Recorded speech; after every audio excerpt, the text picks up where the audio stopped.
So for anyone that doesn't know who we are and what we do, a massive amount of our business annually is done through agent-to-agent referrals. And it's a lovely business to do because you're dealing with people who are pre-qualified typically by the agent who's sending the referral to you. Occasionally they are just leads. People will send you an internet lead or something like that. That does happen. But usually it's, Paul, I've sold their house in Calgary, they need to buy in Toronto. And so they're coming in, you know, ready to buy. They already know a little bit about us. They're already comfortable by the time they get here. We just take control of things and make the deal happen. It's a sweet way to do business. So isn't like the history of like referring, because like I did a little bit of like, I get a lead for out of my area, I just find an agent in that area and send it. Yeah. And I always ask for less of the referral. Like, do you do that where it's like, if they're sending you like a unqualified internet lead that is a lower referral fee than... No, we don't. We don't, because, you know, it just becomes too complicated that way. You know, the industry norm, the industry typical percentage on a referral, we're not talking about commissions here, but what you pay as an industry referral is 25%. Yeah. There are people out there that are offering to do 30, 35, as much as 50%. The ones who are trying to buy the business are offering 30 to 50%, where the norm is going to be 25%. And that's plenty for making a phone call. It honestly is. And so yeah, we don't try and differentiate that, because sometimes those internet leads can be that deal. So you don't want to play with somebody that way. You know, how do you make that judgment call up front?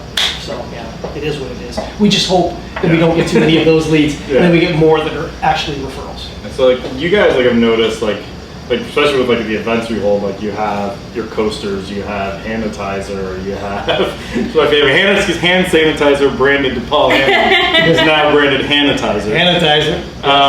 Then you guys like, you know, tequila, it's like a thing to talk about all the time. Like how much of like the way you guys network is like a systemized, like, okay, I know I want to hit this, and this at the events I go to versus I'm just going to show up and see what happens. Go ahead. I think, I don't even know if we go in with it. I'm going to think, okay, so let me do we go in with a plan and then forget it really quickly? Because I feel like that's all right, guys. But then I'm like, do we actually even have a plan beyond just connecting with people? I don't feel like there really is a plan besides just like connecting with people and having a good time. Well, so like a lot of people ask me how it's possible that I'm out till 2 or 3 or 4 o'clock in the morning, yet I show up at 9 o'clock the next morning, crisp, tie on or no tie, but in a suit, and they're like, how is that even possible? And the reason is because I do look at these things.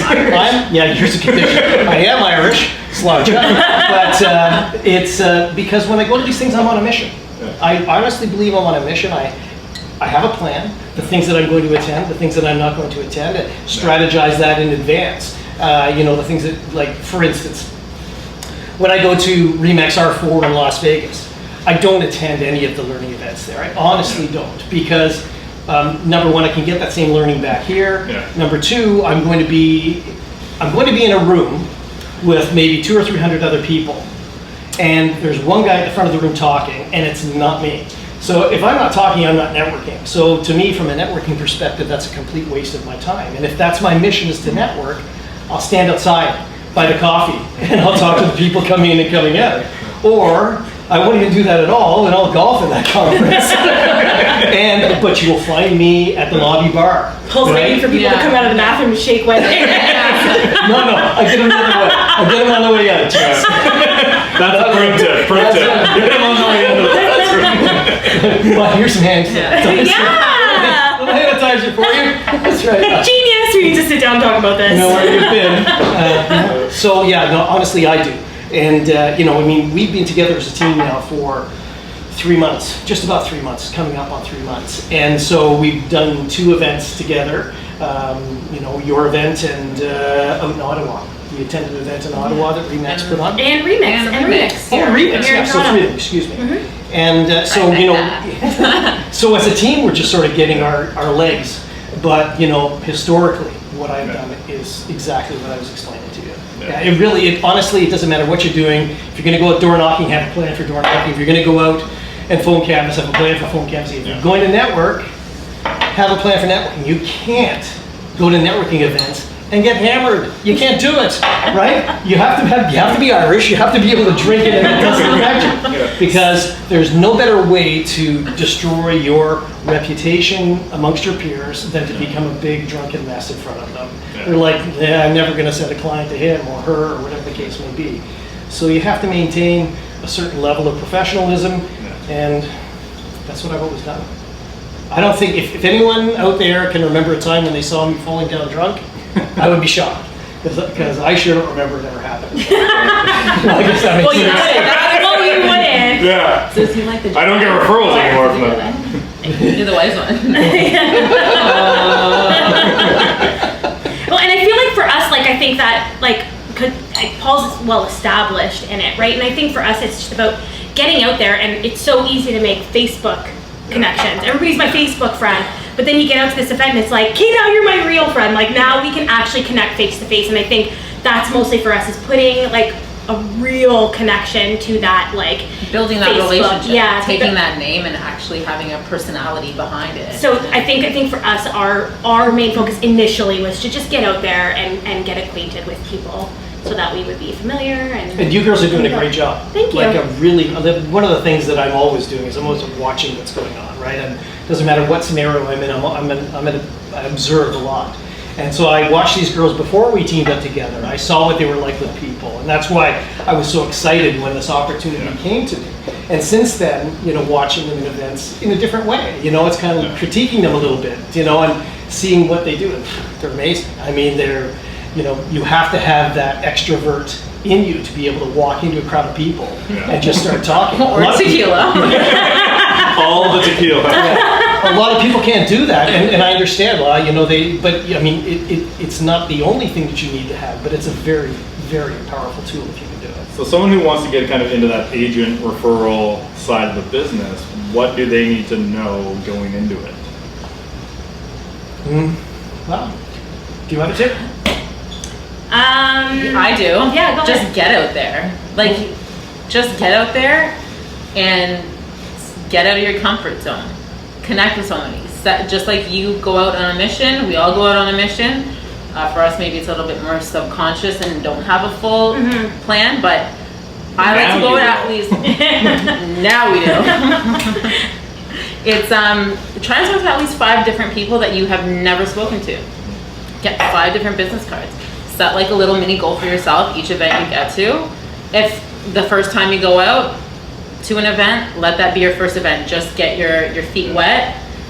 You may not talk to some people. Maybe you'll only connect with one individual, but then set yourself a goal for the next time. The second event you go to, talk to like 3 more people than you did. And then eventually you start seeing people again over and over again from every other event, and then it just becomes this extremely blissful experience. And then before you know it, you're an extrovert. Yeah, and I think the same way that they say sellers can smell commission breath, I think that you have to go out to these events like wanting to genuinely connect with people. I didn't get into this for agent referrals. I did it. I got into it because I came from a small brokerage where we were all friends, we hung out, and when I left that, I missed it. I missed the family feel within the industry. And my way of getting back to it, honestly, was going to like conferences and Paul's events and just kind of showing up to those things to start like getting that feeling back. And it's grown to such like a beautiful place, and it's like, we did leave it for a little bit and stuff, and that's probably the one thing I missed the most, was that family feel, not just within the brand, but within like this group of people who care to get out there and meet with others and connect and be able to better their clients too. It's not just bettering ourselves to get out and meet other clients, it's literally doing them that service to have that professional in a different location. So I know most of your guys' networking is like within the RE/MAX network.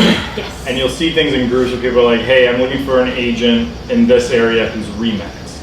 Like, or how do you guys like look at like referring outside the brand and things like that? Like, what do you look for when you're referring to someone else? Well, because we've made the connections certainly over years, we have connections that are outside of the brand. One of the things that I changed in my whole networking platform was to start doing events that were open to other brands. So probably 5 years ago, Ryan Hodge was doing something at the Mississauga Living Arts Center.